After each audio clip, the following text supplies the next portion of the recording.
Le Togo et dans une moindre mesure le Zaïre de Mobutu, a été le pays qui sur le continent a asséné des coups de butoir aux transitions démocratiques du début des années 1990. Moins de 3 mois après la conférence nationale souveraine togolaise, soit le 1er octobre 1991, les militaires à la solde du général Gnassingbé Eyadema perpètrent le premier coup de force contre les institutions de la transition. Le summum de cette intrusion intempestive de l'armée dans le débat politique a été l'attaque contre le siège du gouvernement de transition, la primature, le 3 décembre 1991. Cette attaque qui a occasionné 79 morts selon les sources officielles dont le demi-frère du président, Toyi Gnassingbé, a permis au général Eyadema de reprendre les rênes du pouvoir. Le gouvernement issu de ce coup de force permettra au président d'assurer sa mainmise sur les institutions de la République. Avec ce coup de force, le général Eyadema venait ainsi de mettre fin au désir d'alternance pacifique du peuple togolais. La mission accomplie, l'armée peut retourner dans les casernes, mais cela ne l'empêche pas de ressortir de temps en temps pour faire le service après-vente comme cela avait été le cas notamment en 1998 et 2005.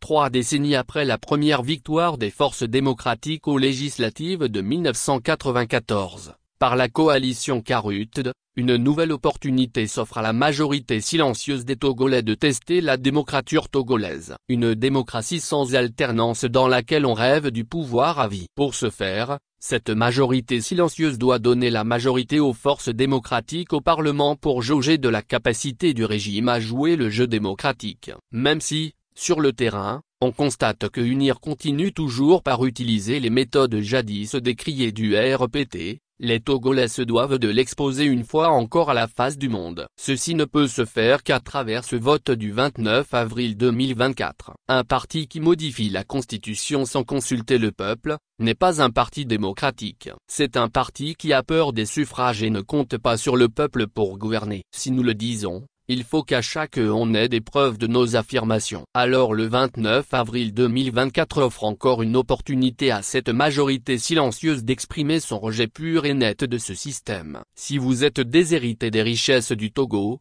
victime de déguerpissement forcé des rues, victime de l'annulation du dernier concours d'entrée à la fonction publique, des concours sans résultat, vous faites partie des enseignants licenciés, vous faites partie des licenciés du secteur de la zone franche, vous subissez les hausses incessantes des prix de carburant, fatigué de la multiplication anarchique des péages, du délestage, des hôpitaux devenus des mouroirs, du chômage endémique, de la destruction des localités de Kpomé et ses environs par le phosphate qui ne profite pourtant pas aux populations. Vous voulez voir une suite du Covid-4, et de surcroît vous ne voulez pas de cette 5e République.